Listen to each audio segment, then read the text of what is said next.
So it is the beginning of September, which is the grandiose, wonderful, amazing, incredible, lovely weather time where everything around Wisconsin just absolutely sucks asshole. You know when you were in the YMCA and you were in like the 10th grade and you were there because your parents made you go and you didn't really want to be there because every single time that you went into the locker room, there was always something just really uncomfortable about it? So instead of talking about uncomfortable situations at the YMCA, we decided that we're gonna talk to you about Continental Tire, which is a brand that you guys have requested in the comments. So before we get into it, don't forget to subscribe, and hopefully you don't mind the fact that I look like I'm about to fall asleep and I probably sound a little bit nasally, and that's okay, because if I blink a lot, then all the water just goes away. So founded in Hanover, Germany in 1871, Continental Tire was actually just a stock agency company. Now, what did they do really well? You know, back in the early 1900s, companies just did stuff. Now, we've talked about this before, companies just do stuff, and Continental was just doing stuff. In fact, one of the biggest things that they really got into was like rubber manufacturing and paper manufacturing and just different things that they could possibly produce. They started out with soft rubber products and like bicycle tires and things like that, because just like every other tire company, it doesn't seem like they made stuff for cars because cars weren't really a thing at the time. And in case you were wondering what the actual name of Continental Tire was back in 1871, it was not Continental Tires. It was Continental Katashuk und Gute Percha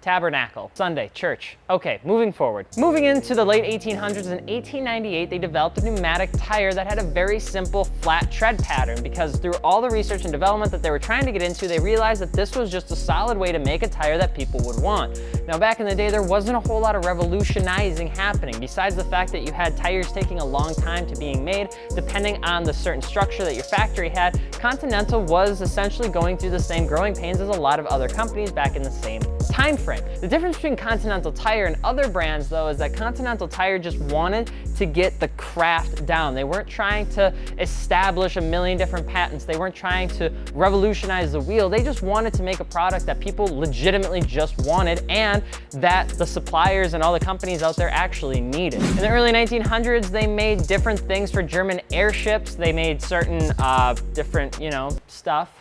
They made things. They made rubberized air pockets, like a Hot Pocket, but imagine the Hot Pocket was filled with air, which is still probably a pretty accurate description of what Hot Pockets are. And then in 1904, they actually made a little bit of headway. They were one of the first companies to create grooved tires for automobiles. And a few short years after, they continued to develop and improvise and kind of innovate this different type of design to essentially be more useful for all different types of weather. You could see it actually getting to be formed into what became a studded tire in the later years. Continental was trying to create products that just allowed people to get to where they needed to go if it wasn't just a beautiful sunny day. A lot of their early technology was really meant for airships, and a lot of their records and a lot of things that they take a lot of pride in actually comes down to things that were used for airplanes. So one of the first planes to ever travel across, the English Channel was done with a monoplane that was covered with Continental airplane material. Wow. Pretty much what that means is that people were flying back in the day with Continental stuff, and Continental was pretty happy about it, so much so that they didn't forget for about 114 years.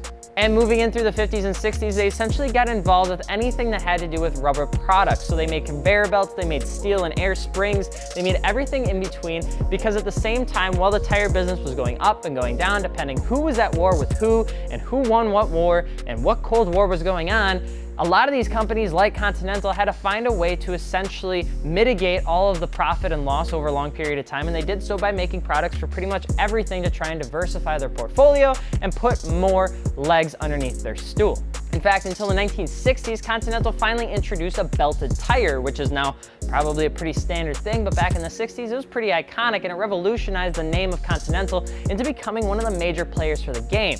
But it wasn't until they got into the Americas in around 1987 that Continental truly began to grow. And they began to grow because of their essential acquisition of another tire company that you may have heard of, General Tires. So Continental was coming into the game. They were behind Michelin, they were behind Goodyear, they were behind all these other companies that were already in the United States, but Continental had one thing going for them. It was the fact that they were already pretty well established in the international market. Unlike a lot of other companies that were growing and then shrinking and then growing and then shrinking, Continental just continued to kind of gradually grow and acquire as much as they possibly could, including General Tire, which put them on the map in the United States. And in the 1990s, Continental Tire was one of the first brands to come up with an environmentally friendly tire that is a tire. I mean, 1990s, there wasn't a whole environmental thing happened in the 70s and happened again in the 90s, and it's happening, I think, now, depending on if you're on Tumblr or not. But Continental Tire was trying to get involved in more innovation, more technology, more things that they could do to be ahead of the pack. And just like everything else with Continental, they decided to develop in 1995 an automotive division dedicated to all sorts of automotive pieces and equipment and things like that that would just help them establish another line of products that they could sell to OE suppliers at a fraction of what other people were charging them. And today, Continental ranks among the top 5 automotive suppliers worldwide. They supply brake systems and components for powertrain, chassis, instrumentations, infotainment solutions, vehicle electronics, tires, and technical information. That's so boring, but they do it really, really well. They do it so well that they have OE partners like Audi, like BMW, like Jaguar. They have all these different companies out there that are wholly just kind of in bed with them, and it works really well. And Continental Tire is not really one of the companies to be in the limelight, but they are doing very well for themselves. So does that mean that they make a good tire?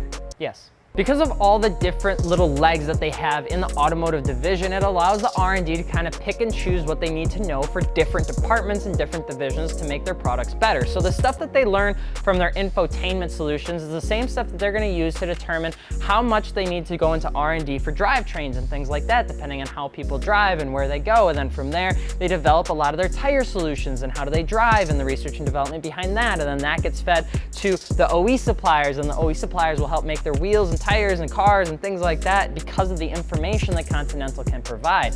And Continental is a company that pretty much has it on lock when it comes down to that sort of system.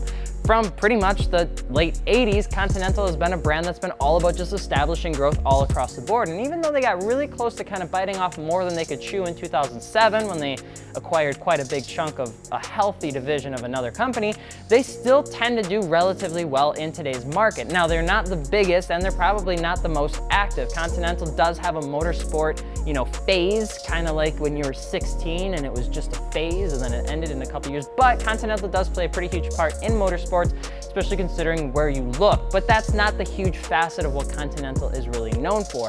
A lot of their tires are great, from their high-end competitive line to their all-season, to their passenger car, to their truck. A lot of their semis and a lot of their commercial vehicles are really where Continental actually shines. So why is Continental Tires such a brand that a lot of people know but never really think about when they're buying in today's marketplace? Well, if you didn't know, a lot of the younger generation, the people like you, the people like me, even though I don't have facial hair, I am not 16, I'm a little bit older than that.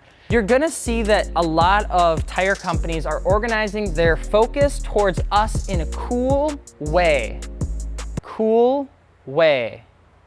Like Nitto, Toyo, companies like that. They rock the market when it comes down to stuff like that. Besides their extreme contacts, there's not a whole lot out there that a lot of people praise Continental for. Now, again, that doesn't mean they're a bad tire, it just means that it's something that may be worth looking at to see what's going on, and if they are doing something cool, why don't we know about it? So it'd be interesting to see what Continental comes out with in the next, I would say, few months, especially with SEMA coming up. They should be releasing something pretty cool. So what do you guys think about Continental Tires? Do you like them, not like them? Do you just wish that I would stop talking so fast and stop drinking Red Bull at 4 o'clock in the afternoon? Let me know in the comment section below. And of course, check out fitmentindustries.com for wheels, tires, suspension, airlift, all that good stuff. We even have Tane on the site now. But we wanted to let you guys know that we are so thankful for all the support we've gotten over the past few weeks. The comments have been absolutely tremendous. We love talking to you guys in the comments. We love talking to you guys on Facebook Messenger, all that sort of stuff. So please keep on doing that. Let us know what you guys want to see us talk about next. And of course, if you're interested, we have a lot of viewers that are from overseas, a lot of people that speak different languages, and we have a lot of people asking us if we're going to do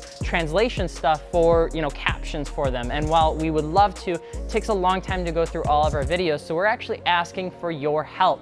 If you guys can go out there and you want to translate some videos in another language for us, maybe you're bilingual, please feel free to do so that we can actually get some new translations out there. And if you do, let us know. We might be able to send you some free stuff. We could use all the help that we could get. We're trying to get to 100,000 subscribers as fast as humanly possible. I'm Alex from Fitment Industries.